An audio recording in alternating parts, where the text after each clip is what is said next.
पूर्व केंद्रीय मंत्री और हमीरपुर लोकसभा क्षेत्र से सांसद व बीजेपी सदस्यता अभियान के अंतर्गत हिमाचल के 6 संगठनात्मक जिले के पालक अनुराग ठाकुर शनिवार को धर्मशाला में थे।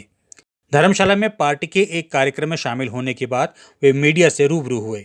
इस दौरान अनुराग ठाकुर ने जहां विश्व की सबसे बड़ी राजनीतिक पार्टी भारतीय जनता पार्टी के सदस्यता अभियान की सफलता में कसीदे सुनाए, वहीं हिमाचल की सुक्खू सरकार को आड़े हाथ लेते हुए जमकर जुबानी हमला भी किया।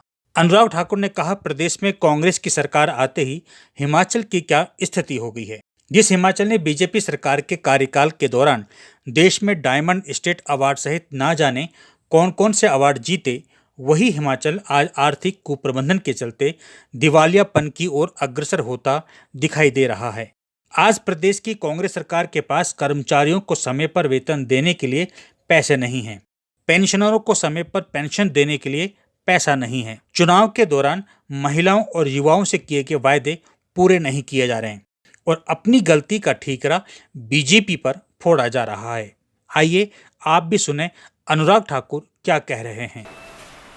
2 सीटों वाली पार्टी कहां 303 सीटें तक पहुंची। 3 बार लगातार सत्ता में आने का केंद्र में काम किया है। भारत को 11वें नंबर से 5वीं बड़ी अर्थव्यवस्था बनाने का काम किया है और अब तीसरे कार्यकाल में मोदी जी देश को तीसरी बड़ी अर्थव्यवस्था बना देंगे, ये भी होने वाला है।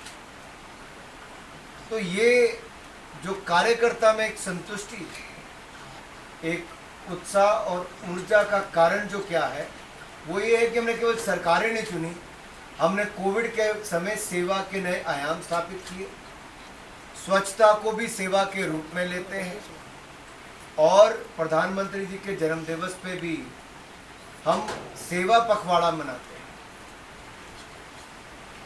महात्मा गांधी जी के जन्म दिवस से हम लोग स्वच्छता अभियान चलाते हैं। 31 अक्टूबर को, यानी कि आप देखिए कैसे कैसे चलता है ये। 17 सितंबर को प्रधानमंत्री मोदी जी का जन्म दिवस, सेवा पखवाड़ा। फिर 2 अक्टूबर को स्वच्छता अभियान चलता है, स्वच्छता ही सेवा, काफ़ी दिन तक चलेगा। 31 अक्टूबर को सरदार पटेल की जयंती आएगी तो एकता दौड़ करके हम लोग देश को एकजुट करने का, एकीकरण करने का काम करते हैं।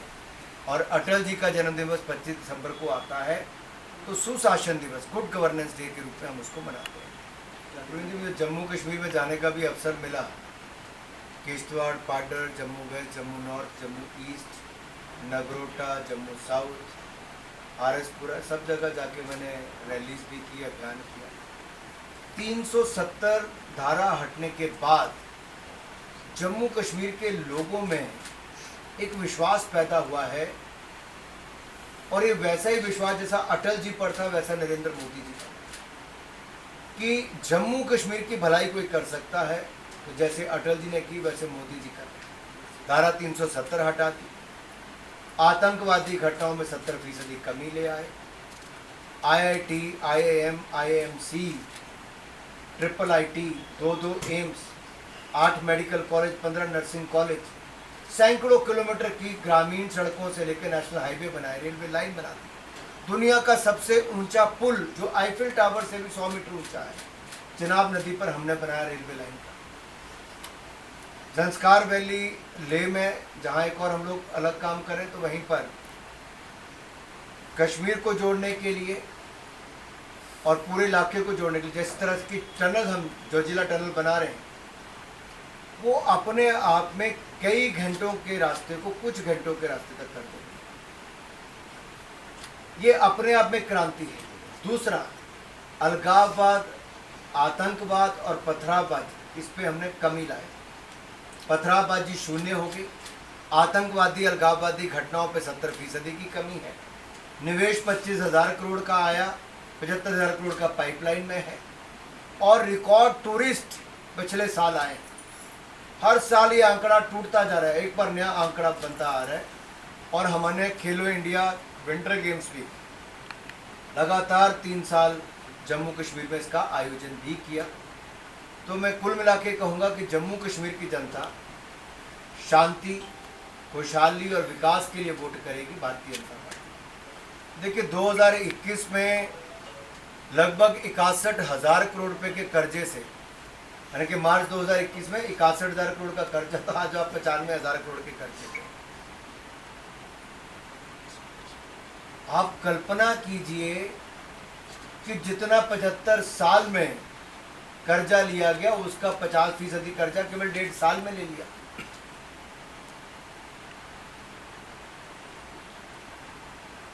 क्या स्थिति होगी हिमाचल प्रदेश की? ये आर्थिक कुप्रबंधन जो है ये उस और इशारा कर रहे हैं कि संभले नहीं तो हिमाचल को ले डूबेंगे। जो हिमाचल कभी मॉडल स्टेट के रूप में आती थी, कभी डायमंड स्टेट अवार्ड्स हमारे प्रदेश को इतने मिलते थे भारतीय जनता पार्टी की सरकार के समय, आज वो स्थिति हो गई है कि आर्थिक कुप्रबंधन के कारण दिवालियेपन की और हिमाचल प्रदेश अग्रसर है। मुझे कहते हुए इस बात की शर्म आती है, लेकिन कहना पड़ता, क्या करें साहब, जगाना पड़ेगा। कर्मचारियों पेंशनर्स को 5-5, 7-7 दिन इंतजार करना पड़ेगा। तनख्वाह देने के लिए पैसे नहीं, सड़क बनाने के लिए पैसे नहीं, स्वास्थ्य शिक्षा के केंद्र बनाने के लिए पैसे नहीं, महिलाओं को किए गए वायदे पूरे करने के पैसे नहीं, युवाओं से वायदे किए गए पूरे करने के पैसे नहीं। तो पैसे है कहाँ? और सबसे खराब बयान माननीय मुख्यमंत्री जी का ये था कि पिछली सरकार ने स्कूल, शिक्षा केंद्र ये सब खोल दिए, उसके कारण मैं तनख्वाह नहीं दे पा रहा। अरे भाई, तो सरकारें काहे के लिए हैं? अगर सरकार स्कूल नहीं खोलेगी, शिक्षा केंद्र नहीं खोलेगी, सड़कें नहीं बनाएगी, अस्पताल नहीं बनाएगी, यूनिवर्सिटी नहीं बनाएगी, तो सरकार करेगी क्या? जरा उस बयान को निकाल के दिखाइए जनता को। आप अपनी गलतियों का ठीकरा किसी और पे फोड़ेंगे। 30,000 रुपए पे किसी की अपॉइंटमेंट होती है और उस राजनीतिक अपॉइंटमेंट को आप 30,000 से बढ़ा के 1,30,000 रुपए दे देते हो, बड़ी गाड़ियां दे देते हो, TAD अलग देते हो, करोड़ों रुपए आपके घरों के फर्निशिंग पे लोगों के खर्च हो जाता है, लेकिन गरीब आदमी यहां पर आज भी अपने अधिकारियों के लिए तरस रहा है। और जो केंद्र से पैसा आया आपदा प्रबंधन के लिए, आप उसको खर्च नहीं कर पाए। हमने रिकॉर्ड घर दिलाए, 12,000 घर मात्र 1 साल के अंदर आपदा के समय। मैं 3 बार गिरिराज सिंह जी से मिला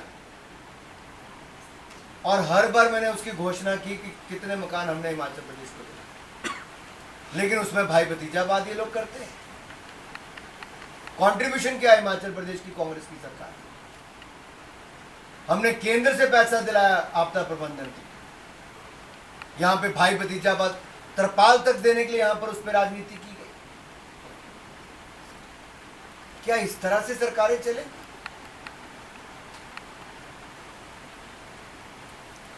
लेकिन सर, सुक्खू जी का आरोप यह है कि केंद्र उनको पूरी मदद नहीं करता है सर।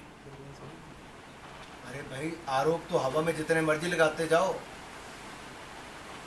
क्या 142 करोड़ रुपए वापस गया बगैर खर्च किए कि नहीं गया? कितनी योजनाओं में पैसा नहीं खर्च कर पाए। अभी तो इनके मंत्री देखिए, IPH मंत्री, PWD मंत्री, बाकी जो केंद्र से पैसा आता है वैसे उस दिन तो ट्वीट करते हैं, क्योंकि पता राज्य के पास पैसा तो है नहीं, तब तो फोटो खिंचवाएंगे, धन्यवाद करेंगे, लेकिन जैसे पैसा मिल गया तो फिर केंद्र की सरकार को बदनाम करेंगे। यही तो राजनीति होगी। अपना है नहीं, जो मिलता उसके लिए शुक्रिया करना नहीं। मुझे लगता है कि बहुत गंभीरता के साथ इस सरकार को विचार करना चाहिए कि इनको लगता है इनके बस का नहीं है और इनकी बस हो गई 18 महीनों में, तो कम से कम राज्य को बख्श दें। इतना कर्जा और चढ़ा करना चाहें कि कोई और भी ना चला पाए। आप नहीं चला पा रहे तो आप छोड़ दीजिए। सर, हरियाणा में जो चुनाव होने वाले हैं उसमें अभी पिछले करीब 1 सप्ताह के अंदर सैकड़ों की संख्या में लोगों ने बीजेपी की सदस्यता छोड़ दी है। क्या कहना चाहेंगे सर? काफ़ी मामला लेकिन चुनाव सर के ये समय काफ़ी सुर्खियों में रहा है सर ये मामला भी। मैं यही कह रहा हूँ, सैकड़ों ने ली भी है तो सैकड़ों ने छोड़ी भी हो। चुनाव के समय आना जाना लगा रहता है। उसकी ये मुख्य वजह भारतीय किसको जनता पार्टी मानते हैं सर आप? कार्यकर्ताओं की पार्टी है। देखिए, जब आप 10 साल सत्ता में रहते हैं और फिर आने की आपकी तैयारी होती है, बहुत सारे लोगों की इच्छा रहती है टिकट पाने की। बहुत सारे लोगों को टिकट नहीं मिल पाता, कईयों को, कई सिटिंग विधायकों की कटती है, कईयों के जो इच्छाएं होती हैं उनको नहीं मिल पाती तो छोड़ते हैं। ये हर चुनाव में होता है। इस वीडियो पर आपकी क्या प्रतिक्रिया है, आप हमें कमेंट्स बॉक्स में जरूर बताएं।